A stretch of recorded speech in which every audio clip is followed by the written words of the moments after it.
This episode of Let's Talk About Brand was initially broadcast as a live stream in 2021. It has been edited from its original format.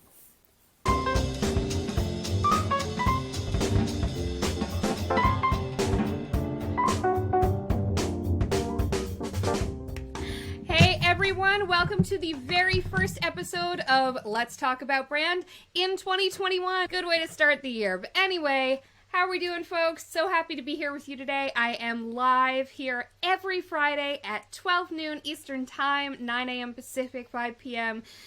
British time. I do the show every week. We talk about branding with a focus on personal branding.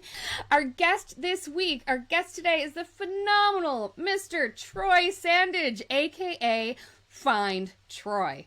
And we're going to be talking about finding your personal brand. Troy has certainly done this. In fact, he, like many of us, has done it repeatedly because he's constantly evolving in his career, and he is a strategist. He helps brands and companies and people with their social media strategy, making sure that they can really do as well as they can possibly do with his help. So let's bring on Troy. Yay! Thank you, everybody. Thank you.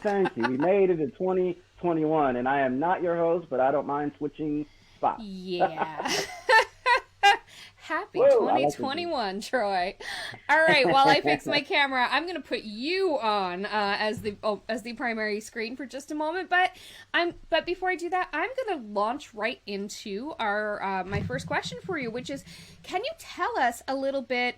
We're going to back out into a little bit broader stuff later, but can you tell us right now about your brand as it currently stands right now and what that means to you? Sure. So for all you know, 2020 has been legitimately an incubator for me, and I'm sure for many other people. I've realized that up until this point, for those who know of Find Troy, that I need to project a premium brand. And there's different sides to my brand. I'm not just a marketer. I am a Black professional. I am a Black man. I'm a husband. I have interest in sports. I have an interest in strategy. I want to help NGOs. I want to help small and medium-sized businesses. I want to help big brands. I want to do all of these things. And you realize that you don't want to limit your brand by just what one person or one group of people know you by. It's really about expanding that, but making sure it's in the same flow. So for me, I'm currently the Chief Strategy Officer at Volt Lab. And then I also work with them on Inside the Vault, which is a whole separate thing, and I won't go into that. Outside of that, everyone knows Find Troy. I've also created a company in the last 90 days called Strategy Hackers.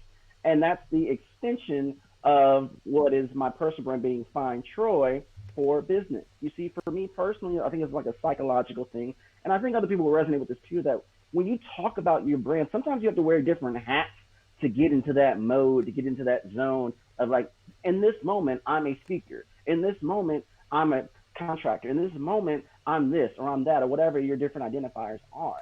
That's still a part of your brand. So I've been pushing pretty heavily on called this social universe. So really, you can think of the same way. You have a brand universe. You have this identity. And under that tier, you have so many subsets. It's different groups that people will buy your product or buy your service or support you because of the connection and the times that they have. That's what I've been really focusing on in 2020. Like, what are the core things that Troy wants to do? How does that make me money? But also, how does that tie into my brand and support each other without, making me tired and constrained, right? So that's what I've done. I've created this premium brand, and I'm saying I'm doing these different facets of myself. Christine has done the same thing, and she's doing a phenomenal job of expanding her reach, providing all these different facets within the same ecosystem universe of her brand identity. I love that. That's fantastic. So in terms of that, so when now is when we're going to back out for just a second, and I'd love to hear from you. When you say your brand, what does that mean to you? What does your brand consist of? I think my brand consists of what I want to attract. This is my message. This is what I do. But I also want to attract certain vibes. So, you can't choose your family, but you can choose those who work with your brand. How you do that is your messaging, your tone, your presence.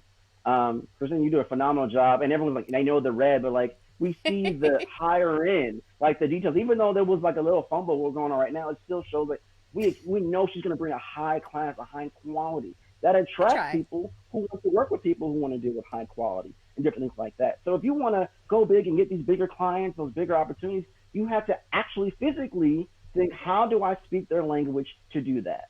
Absolutely. And it's worked on Kelly. Kelly has said that we are two of her favorite humans, which is fantastic. Oh, I So love you, we're clearly Kelly. speaking to her.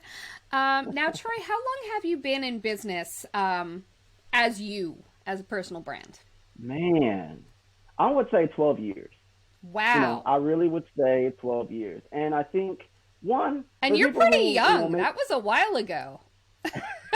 my birthday is going to be the last day of this month, so it's Wow. crazy. I think we really need to pat ourselves on the back for how far we've come and how we've evolved and grown, even in success and even in failures. It's really pushing you toward the direction you're meant to go in. So for me, I think I started out in social I want to tweet. I discovered Twitter chats in 2014 with Brand Chat. 5 years later, I'm a moderator. We're still trying to figure out how to relaunch that in 2020. I know other people are asking Yes, that, but we brand got set chat. our Chat brand about brand and leading the brand chat way. have to support each other. And so I think it's been a crazy journey. The one thing I think I've stayed consistent is my brand has evolved and been true to myself. Even if I switch gears from being a speaker to a live streamer, all these different hats, I've stayed true to my message, my tone. I never changed how I want to come across. I've evolved, I've gotten better, but I've never changed the core ingredients of me. And I think that's what you need to do when it comes to your brand as well. Now, when you started out, you said it was 12 years ago. So you were like in your teens. Technically, yes. So I am not a prodigy, but or anything like that. So at what point was there a realization of, if I'm going to be out there, I need to be somewhat in charge of the message and in how I convey myself. I need to be in charge of this impression. Was there a time that you can think of when that really clicked as something you needed to define? Almost definitely. So, surprise, I'm black. So I want to talk to that moment for just 2 seconds. Is that I'm realizing I'm trying to get into these doors and break these ceilings, right? And I just couldn't get through. And I'm looking, why could I not get through? I'm doing the resumes, I'm doing these different things. I'm trying to get in these doors. LinkedIn was just popping up back then. And I recognized I need to establish my own brand. I need to put myself out there how I want to come across and leverage the communities I'm building to say, hey, when you see me, look, when they search my name, oh, he's doing something. I think many times we're waiting until, hey, I need to do this first. I need to do all these checklists first. No. Start making progress now with your brand. Maybe you don't have the domain name yet. Maybe you don't have all the name figured out, but you can still put the buzz out, start building community, and build the Twitter list and all these different things. So me, back then, recognizing I need to have some support and some help that can give me some leverage of saying, hey, look at me. This is what I want to be found for in search. This is what I want you to know about me. These are things that I've done in volunteer work or whatever. So fast forward to answer the question in like 20 seconds. I had an opportunity to be a social media intern for the first social media company in back hometown in Indiana. And we were working with the mayor of Gary, Indiana. We were working in the state of Indiana, the state of Illinois. And at the time, I didn't realize how big and significant it was. Like, who are you? I'm like, can I find you on Instagram? Can I find you on Twitter? No. Do it. It's bigger than your resume. They'll find you. They'll get a better perception of who you are as a human, what you identify with, what you love, what you support. That's a part of your brand. That's what's going to help people, get business from maybe someone else. I love that. It is bigger than your resume. It really fills out a full picture there in a way that something like a resume or something like even just a website never ever could. So when you realized that you needed to take control of your digital footprint and how you could be found in the world and how you would put yourself out there, what are some of the first things? Well, this is sort of a two-parter. You can answer this whichever way you want. What are some of the first things that you focused on making sure to define for yourself? And since it was 12 years ago and the digital landscape has changed so thoroughly since then, what are the first things that you would recommend now for people to get on top of defining? And are they the same or are they different? Right. So for me, number one was finding out, what do I want to be named, or what namesake is out there. Believe it or not, Fine Troy wasn't a thing until like 2016, 2015, somewhere in there. Before that, I was going by my full name. I had my domain, I had everything with me, the Troy Sandidge. Some people can't spell Sandidge, and I thought it'd make it quick and easy. So me figuring out the namesake to make it easy, rememberable, and people can constantly associate that was key, because now it saves so much time and effort of here's my link for this, here's my link for that, and people lose track of that. If I have one unified link, it makes it so much easier. But if you can't have that right now, if unfortunately you're not like me, where you can find something very simple, you can use a link tree, put all your links in there, and just have one focal link to do that. There's many other examples of that. For me, moving forward and think about it now, I would tell someone, start with a community first. I was trying to do all the back end stuff first. Then when I did it, it didn't matter because I didn't have people already looking to talk to me and search out for me. So I'd say start with a community first, building out on at least 2 platforms that you're comfortable with, that you can commit to, that you're passionate about, and the keyword being consistent with engaging in. And if you do that, everything else will start to grow because your audience will literally tell you, maybe you should do this. We resonate with this. They're going to give you the literal blueprint of how to build your brand up. And secondly, because they're a part of that journey with you, they're a part of that process. Those people who felt like I was a part of Find Troy growing, and it's true. They gave me opportunities on live streams. They helped me grow with my Twitter account. They gave me all these different conversations, and they made it feel like, hey, this isn't just a win for Troy getting another opportunity. It's a win for all of us. And you can captivate that same thing within your brand as well. I'm just breathless. That was incredible. Yes, community. Community matters so much more than your colors or your name or your logo. It matters so much more than owning a platform, because if you have that community, they will be wherever you want to be, which is fantastic. I love that. And I love my chat about brand community and my Let's Talk About Brand community. So Troy, we had some questions from actually, you know what? First, I'm going to backtrack a little. Find Troy. Why Find Troy? What does that mean to you? Troy was taken, so I couldn't do that. So at the time, there's different things where you're trying to find the additive or to really get it out there. So you got people saying, ask Troy. I'm like, well, I'm not, a philosopher, sociologist, psychologist. I don't want to have that kind of way. But when I was like, well, I'm trying to find myself. Like literally, I'm trying to find myself, my purpose in this world. I know that's like a mega deep and whatever, but that tied into like, well, how do I find you? Like, well, find Troy. That's literally how it started. Now, if I had $1 every time someone said, hey, I found you, I found Troy, boy, could I get some money and do some stuff? But that's really where it came from, just short and sweet and to the point. I spent about 3 months working on figuring out that. I actually have to give credit to Kellyanne Collins for kind of helping me think of a word that can go in front of Troy that makes sense. And 8 letters, easy to go for it, and there you go. That's the story.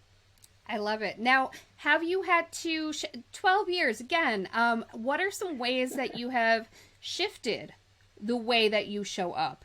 And what let you know that it was time to shift and kind of guided that transition?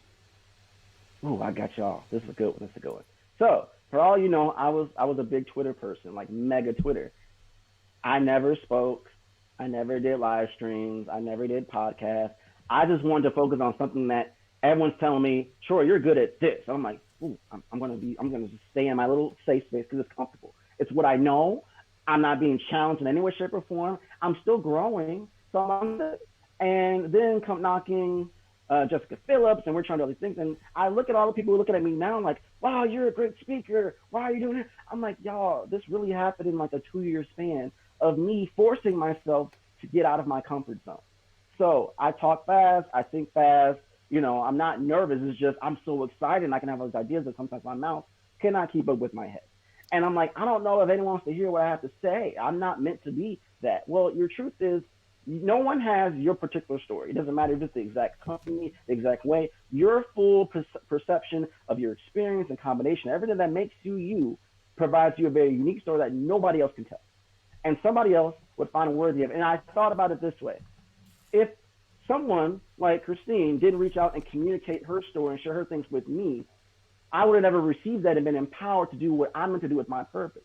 So for you, not choosing to share your story in other mediums because out of fear or out of, I don't know if I can do it, out of comfortability, you're actually holding at someone else from reaching their potential by just achieving what you want by sharing your story. So when I learned and got comfortable, again, expanding, going to live streams, doing podcasts, now you don't have to do all of these things. Whatever your personality type may hinder you on certain things, but do other things that you're seeing is a trend, that you're seeing that could be measurable, that you can potentially be consistent in, that can also leverage what you already do. Once I realized, hey, me making an appearance on live streams actually builds my Twitter community. It actually helps me get in search more. It actually established my YouTube game, even though I'm not really doing YouTube right now. And it supports other people. All those different bullet points align with my brand.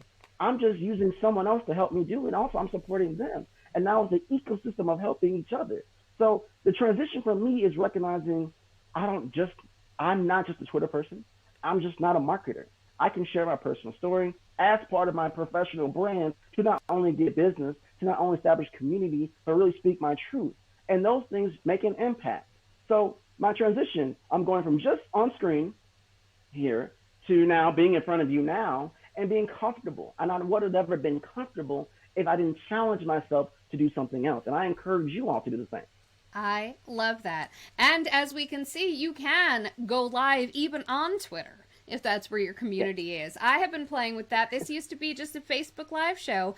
And the reason I am on Twitter and Periscope also right now, and give us a shout, Twitter and Periscope viewers, is because, like yourself, I've discovered Twitter to be a fantastic place for building community right now. But I don't want to limit it to that. I want to build a fully formed relationship with all of these fabulous people. And Jen loves your story. So I'm going to move on to some questions that people from my Tuesday Twitter chat About Brand had for you.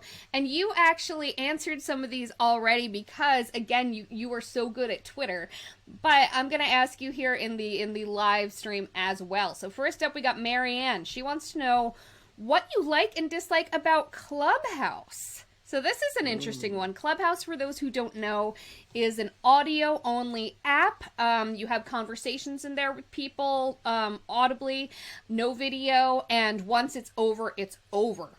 And it is invite-only right now, and Troy and I are both in there. So let's talk about what you like and dislike about Clubhouse at the moment, and how it's helping your brand. So, number one, 3 days ago, I was an Android user for the past 10 years. So that shows you the impact of Clubhouse. Because of my job, I had to get an iPhone to actually be a part of these conversations. So if you're a person that, again, you've done live streams and everything like that or other things, I love that within the app, I can talk and do other things. It's really like a podcast live experience, or it's almost like you're on stage and different things, but it's just an audio experience where you have different people who want to speak. You can listen. You can literally have to raise your hand if you want to share something. So it has that classroom type of vibe, but it's less personal. I like the fact that I, off the cuff, don't know if you're verified. I don't know what your follower count is. I don't know if you're big or small. It's just, it equalizes the playing field, and you can just have conversations. Now, I want to premise by saying it's only for iPhone users. That's why I had to do a whole switch thing to do it for work. But I'm saying there is some potential there. But for those, don't worry, there is news that Twitter Spaces may be a complementary piece or a competitor piece to Clubhouse. So if you can't get on Clubhouse or you're not sure yet, Twitter may be the way to go. Have you played with Twitter Spaces at all yet? I just submitted for access to it on the form. I can share that form link if anyone else was be interested in trying to get beta tests on there. I haven't seen it yet. I haven't seen it yet either. But how are you planning to use Clubhouse to build your brand, if at all? Or is it something you're just kind of playing with right now? I'm going to give all the secrets, y'all, but for Christine, I'm going to give you all the really big secrets I've been doing because we want to spread the wealth. So, yes. I'll be in the Clubhouse, and it's a thing where I've noticed when people say they're on Clubhouse, on other social media platforms, all of a sudden they get all the followers on their Clubhouse. And so I've been able to connect low-key with all these high-level people, either in my industry or my space, or specifically people who I feel like are decision makers to help me get more business or help my clients get more business. And what I've done, most of them have their link to Twitter. So I'll go to their Twitter account. I won't follow them right away because I don't want to be that person like, I don't know, unless we had a conversation. But what I'll do, I'll add them to a private Clubhouse list of saying these are the people that I'm following or following me on Clubhouse or that I'm in interest in Clubhouse that are in my target demographic that I put on Twitter. Now I can see their conversation, see what they're doing, and shift and going from there and really be in the know and nurture those potential leads. So I've been using it as a lead magnet and a community tool. That's been all I've pretty much done right now. But that's a fantastic way to use it. New platform, new opportunities. So next question I'm going to ask is from Kevin. He wants to know the most common challenge you help your clients overcome. I know I posted about this on Twitter, and I use my patented acronym being CLOVER. I think And it sounds like it's concepts that are intangible, but really it matters. Like you need clarity. Like as a marketer, if you're an accountant, if you're a social media person, if you don't have clarity between one and another of what the expectations are, what you want, what's the roadmap to get there, how to get there, it won't matter. It won't work. So I help them get clarity. I help them leverage what they already have as far as resources. Because, you see me like, oh, Troy, I don't have a lot of money for paid. There's a lot of organic things you can do to get the money, the results, the desires that you want. We just have to be very strategic about it. And optimization, I'm going to look at your brand, I'm look at your social accounts, your brand authority, and let's see those things that we can, tweak. And then we create the vision and the value. Are you articulating your value? Are you creating that vision? Not only a vision that's true to yourself, that's beyond just work, that's that life work balance, but also the vision you want to create with your clients and your customers. And then you have the execution. Well, we can do all this talk, sure, but if you don't have someone to hold you accountable to execute, it won't matter. And lastly, we got to get results. So what's the ROI on that? What's the revenue on that? And not only that, what's the retention on that? Because we don't want to just give you some results. We want to have something that's sustainable for years to come. That's incredible. That is a knowledge bomb right there to be dropping on us. Thank you so much. So that actually probably mostly answers the next question, which is Kelvin wants to know the biggest challenge you face when growing brands. Oh, man. I think expectations. Because when people hear different things, like right now, I need to be on Clubhouse and I want 5,000 followers on Clubhouse. I'm like, time. We don't even know how it works. Does it even matter about the number? Like, some of us can't even get on. Half your audience is an Android user, so it's an exclusive situation. I don't know. And that could be the same thing for TikTok. It could be the same thing for Twitter Fleets. I mean, it's like, oh, Twitter Fleets is out. Well, we're doing IG Story, we're doing IGTV, we're doing LinkedIn Story. Well, hey, do Twitter Fleets now too. So it's just the concept of expectation is a big challenge. So when you can, again, clarity and leverage yourself to create that vision, like, hey, we're going to stay true to this. We're going to spend 10% of our time exploring new things that may work, that we need to try, but we're not going to just shift gears from the focus to do something else. So I think that's what we're trying to do, and that's what I try to help. And this is a really big challenge that we have to go through. That is perfect. Thank you so much, Troy. Trisha would love to know your ultimate goal for your brand over the next 1 to 3 years, whatever time frame you're looking at, and if you've needed to adjust any of the steps along the way there to consider this global pandemic, which despite it being 2021 now, doesn't mean a thing. It's still going on. Man, all right. My ultimate goal is to create enough business where I can devote more free time to help others grow. And not only that, allow other people to join part of my company or organization as a partner, as a collaborator, or other companies I'm connected to that, freelancers who, hey, I need to take an to get there. Well, why not spread the wealth? Here it is. Get the leads, get the money, do what you need to do. Some people are great artists. Some people are great at writing Facebook ads, whatever your thing is, and they just don't have the time to market themselves. There's nothing against them. They could learn it, but it's just maximizing time. If they, mom of 3 and they're trying to manage that and school, during a pandemic and all this stuff, it gets crazy. So if I can leverage myself to help other people grow and do it, and that sounds like a soft answer, but no, that's really what I want. And when I recognize the more money I'm able to make and the more time I'm able to devote to helping other people, the more freedom I'll have to help people behind me, and we'll all can grow together. Perfection. It sounds like you've got a pretty clear goal here, and that everyone should try to find Troy if they want to join his community and get his help in growing. So Troy, tell the good people at home where they should find you. Well, I mean, we've been saying it subliminally for the past 30 minutes. Find Troy anywhere. You can search it on Google. I'm on every platform known to mankind at Find Troy. Again, if you want one-on-one strategy or group strategy with me, reach out. I am trying to do a lot more of that.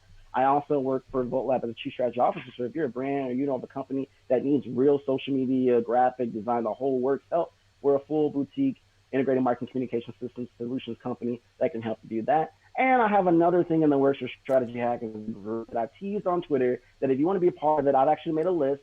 Let me know, DM me on Twitter, and I will add you to my list and let you know when we do it. That is fantastic. I highly encourage everybody to find Troy. He's right over there, but he's also on all the things at Find Troy. Thank you so much, Troy, for being on. You're amazing. I'm really excited for the thing that we are planning on launching together on January 29th, so everyone should make sure they're following both of us so that they can get updates on that. Yes. Awesome. Well, thank you so much, Troy. Again, as I said at the beginning of the show, I do this show every single Friday, 12 noon Eastern Time, 9 a.m. Pacific, 5 p.m. Greenwich Mean Time, whatever time it is where you are. And I also have a companion Twitter chat on Tuesdays. And so next week's Twitter chat on Tuesday at, again, noon Eastern is going to be about branding with what you love. It's not just about what you do. It's not just about you, but also branding about the other branding, incorporating the other things that you love that really resonate with you into your brand. And the reason we're going to be talking about that is because on Friday, my guest is going to be the fabulous Brianne Fleming, host of Pop Chat, which is actually right after this show. Basically, it's at 1 p.m. Eastern Time. So you get time to like grab a snack, grab a coffee, whatever you got to do, then hop on Brianne Fleming's Twitter for Pop Chat. So she has certainly branded with what she loves. Being a huge fan of the Backstreet Boys, of pop culture in general, is a huge part of her whole thing. So we're going to talk about incorporating the things you love into your very own brand. So I hope to see you next week. Bye-bye. Thanks for listening to Let's Talk About Brand, part of the Adweek Podcast Network and Acast Creator Network. This podcast was produced by Christine Gritman, executive produced by Al Manarino and John Heil, and edited by Christine Gritman.